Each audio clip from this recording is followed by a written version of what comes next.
So, the Motion Picture Association recently sent a cease and desist letter to ByteDance, the Chinese company that developed TikTok, about SeeDance 2.0, which is software that translates text and images that are uploaded by the user into very photorealistic and high-budget looking videos. For example, I'm sure that many of you have seen the AI-generated video of Brad Pitt and Tom Cruise fighting. That was done with SeeDance 2.0. The exact text of the MPA's letter to ByteDance hasn't been publicly reported, but what is being reported is that people are using SeeDance 2.0 to create videos including copyrighted characters like Spider-Man, the kids from Stranger Things, the characters from Breaking Bad, and so on. A whole bunch of giant entertainment companies, including Netflix, Warner Brothers, Disney, Paramount, and Sony, have all followed up with letters of their own that apparently make similar legal complaints. As of the date of this video, ByteDance has responded by saying that it's going to put more safeguards in place to prevent copyright infringement using SeeDance, and that it's not going to release the SeeDance API yet. It's not yet clear what exact safeguards ByteDance is going to use, or whether the big entertainment companies that have threatened to sue them are going to be satisfied with them. Now, of course, you could make the observation that it's actually ByteDance's users who are choosing the contents of the videos with the prompts they type and the images they upload to the app that get created with SeeDance. ByteDance itself is not choosing to use its AI tool to generate videos of Spider-Man or whatever. It's the users who are telling SeeDance to create videos with that copyrighted content.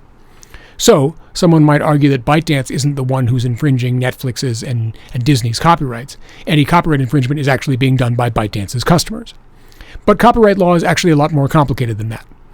Despite the fact that it's the users and not ByteDance who are entering the prompts that SeeDance is turning into videos, that doesn't mean that ByteDance is off the hook for the purposes of US copyright law. And that's the question that I'm going to discuss in this video. That is, in light of all the information that's publicly available so far, can ByteDance be liable for copyright infringement for creating SeeDance 2.0 and offering it to the public? But of course, before we get into that, I have to give you the usual boring legal disclaimer, which is that this is not legal advice, because if I were going to give you legal advice, I would have to understand your specific situation and your specific needs, and right now I'm just a random lawyer talking to you on the internet.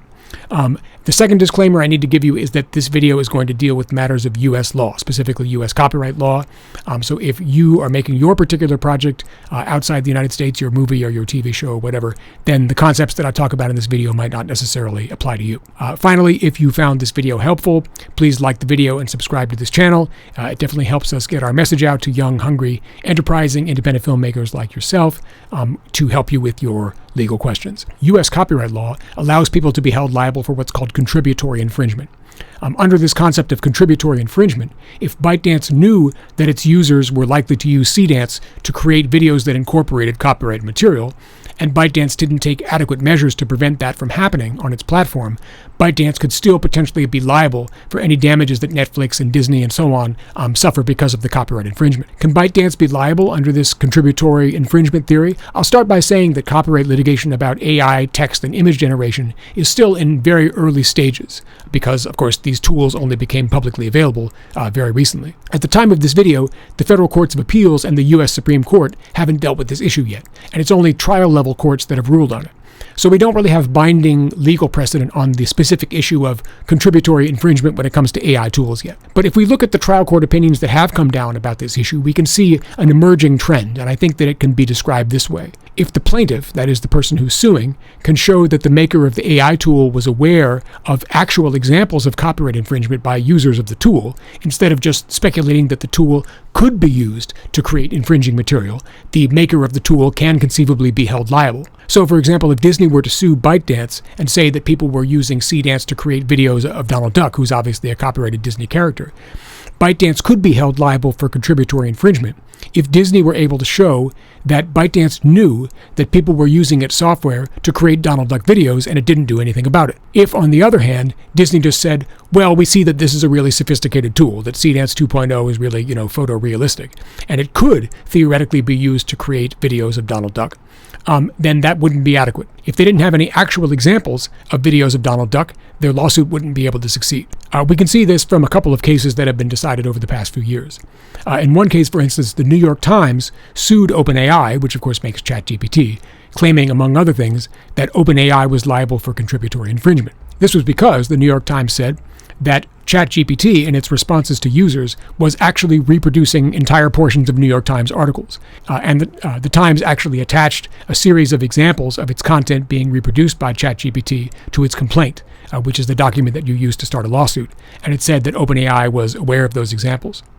The reason that the court denied OpenAI's motion to dismiss the lawsuit, at least when it came to this issue of contributory infringement, was specifically that the New York Times had cited examples of actual copyright infringement using ChatGPT and alleging that OpenAI knew about them. On the other end of the spectrum, there was another lawsuit against OpenAI filed by a group of authors that included Sarah Silverman. The plaintiffs alleged that OpenAI had trained ChatGPT using books by Silverman and the others, but they didn't identify any outputs, that is, any responses by ChatGPT, that actually included copyrighted material from Sarah Silverman's book or anyone else's book.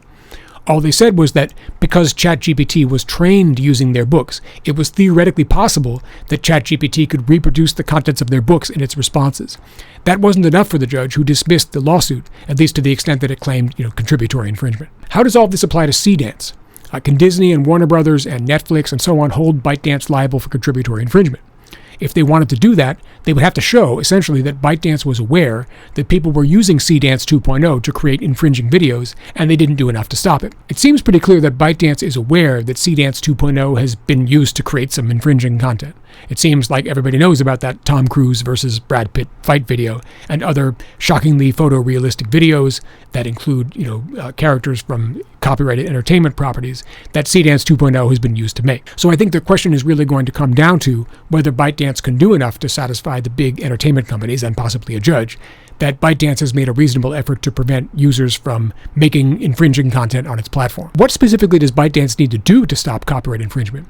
I don't think there's a clear-cut opinion by a court at this point saying what specific kind of steps would be adequate in the context of AI video generation tools to prevent third parties from creating infringing content. But some things that ByteDance could conceivably do would be, for instance, to prevent users from typing names of copyrighted characters or entertainment properties, that is, movies and TV and so forth, at the prompts that they use to generate videos.